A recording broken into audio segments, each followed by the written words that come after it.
Question number 6. The diagram below shows a 10-kilogram block lying on a flat, rough. That's the key. There will be friction, rough, horizontal surface of the table. So here's the block here. So if the block, if the block would be moving to the right, friction will be acting backwards to the left. Of course it will be.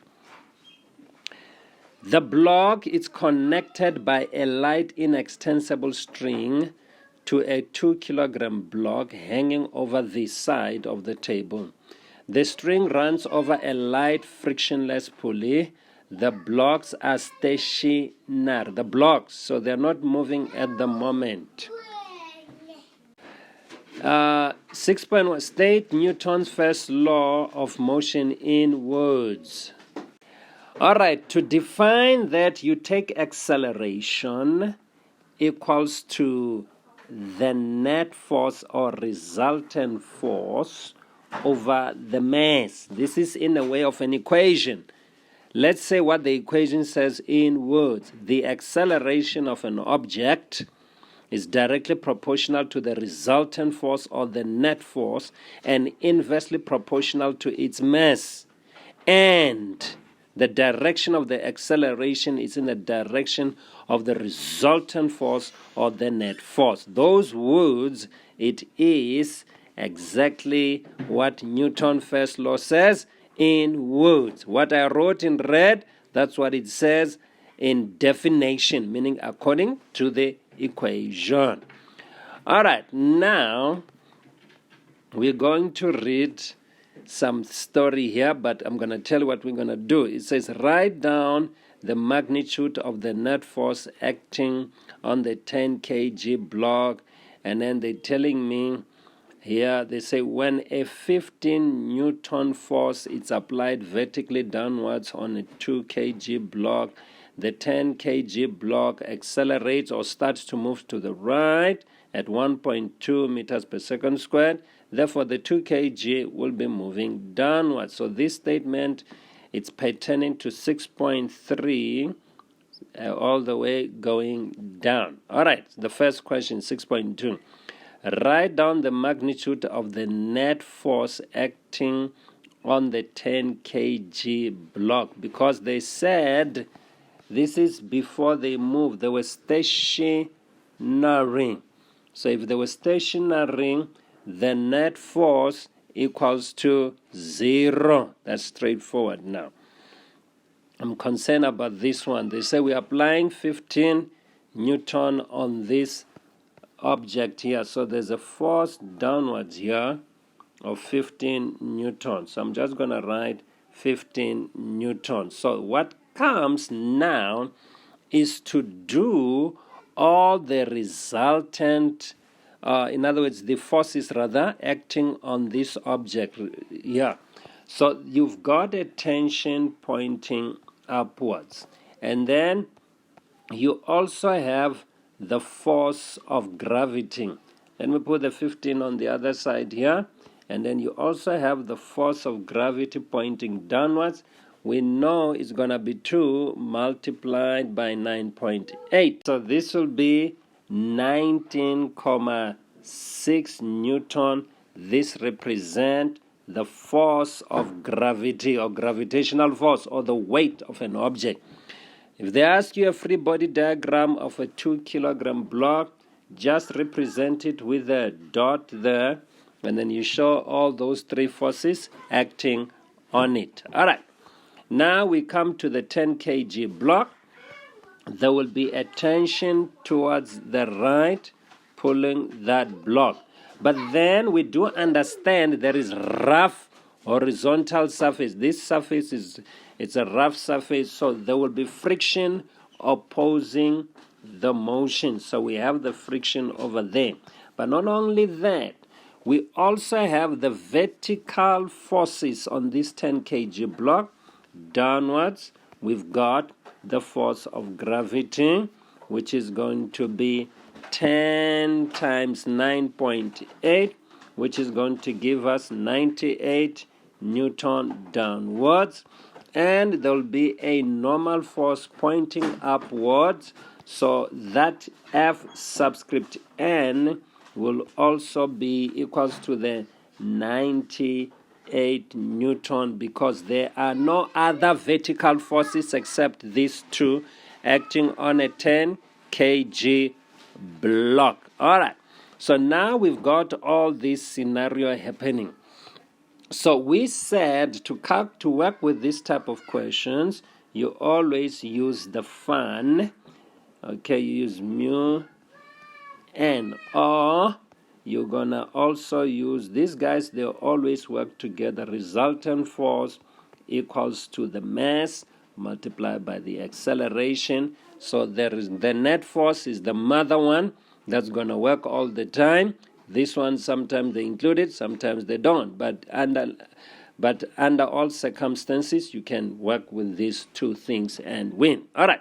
So now, without even reading the question, let's do resultant force of this one. But I want you to understand one thing here, that the motion or the acceleration for this one here, it will be downwards, and then for that other one will be towards the right. That's the direction of the acceleration or motion.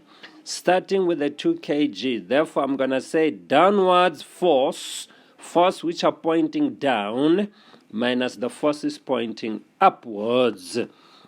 So starting with downwards forces, I believe I've got the 15 Newton, and then I'm going to plus it, I believe it's a 19.6.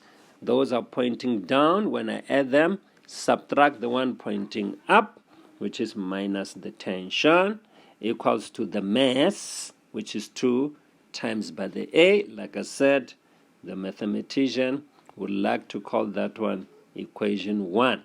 But in this case, there is no need to do equation 1 and equation 2. Why?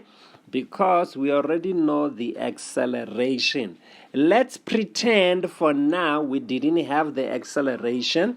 And then how will we lay down this thing? We'll take the second block, 10 kg, forces pointing to the right minus forces pointing to the left. That will be tension minus the friction.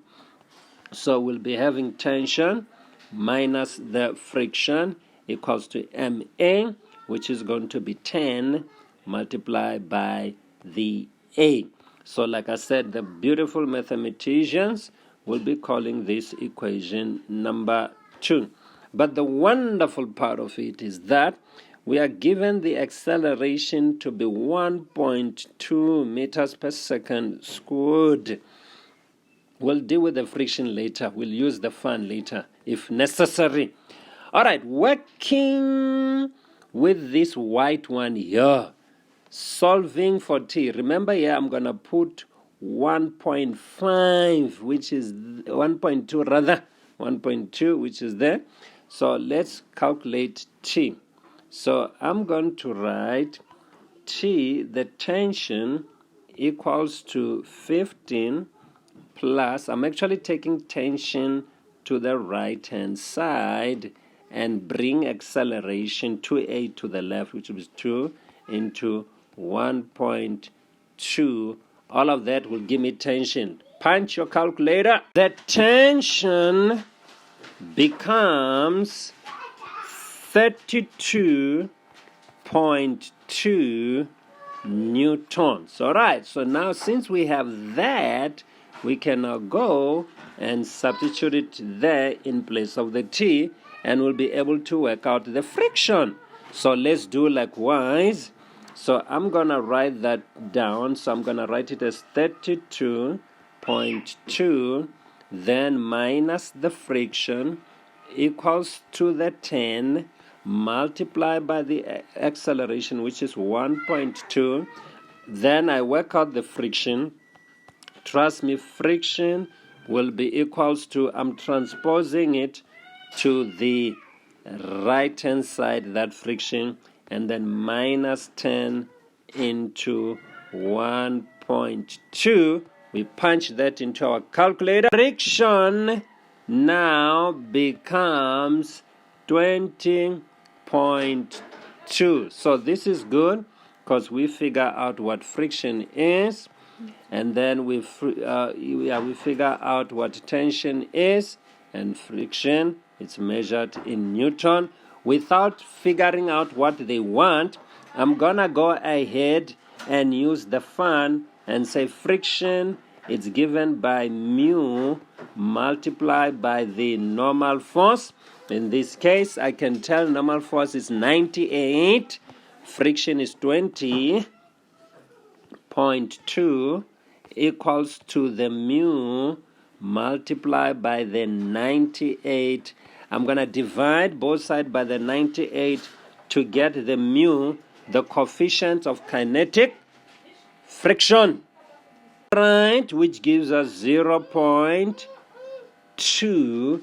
If we want to round off to 2 decimal, 1. So that will be mu k, or you can call it mu subscript k, because it's for the motion, the coefficient of kinetic friction. All right, so now let's see what these guys really want.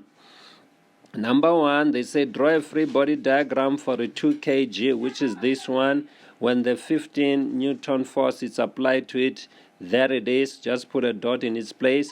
We gave them even a bonus. We also did for the 10 kg. Just represent it with the dot. 6.4, calculate the coefficient of kinetic friction between the block, the 10 kg block, and the surface of the table. They say 7 marks. We got it, which is this one.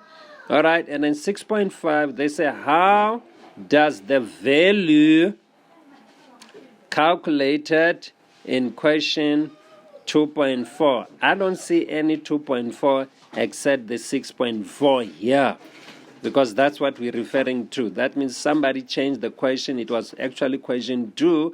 They forgot to fix it here. I believe that. It says calculated in question 2.4 or 6.4 here. Compare with the value of the coefficient of static friction for the 10 kg block and the table. Write down only larger, smaller than, or equals to. All right, now reading this question, you can actually tell, they say, how does the value calculated in 2.4? Here in 2.4, the value that we got, it is this value, mu k, which is 0.21. Right. They say compare with the value of the coefficient of static. This is kinetic. All right, it's easy. It's easy to tell. Don't worry, I'm going to tell you now in essence. I'm telling you as a general rule. Here it is. The coefficient of static friction, it's always greater. It might be greater or equals to, but let's use the word greater here, because we need to choose whether it's greater, equals, or less than. It's always greater the kinetic coefficient all the time. So I just gave you the rule. I just gave you. It will be larger. All right, that's 1 mark. Every time. Because when you're doing, in other words, static friction, it's always greater, or it might be equals to the kinetic friction. Actually, that static friction, we love to call it, is the maximum friction. So I'm going to shift that. So it's static, then you can write maximum, because that's the greatest you can have. So keep that in mind. You're going to need it next time. All right, 6.6.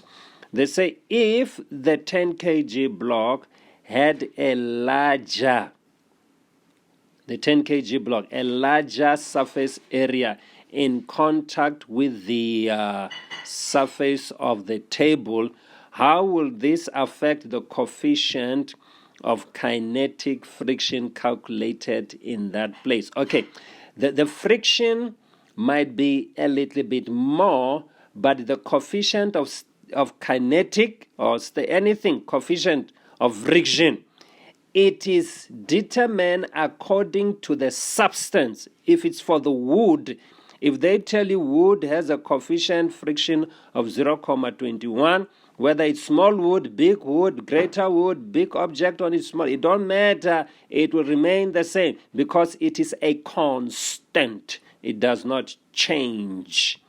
All right.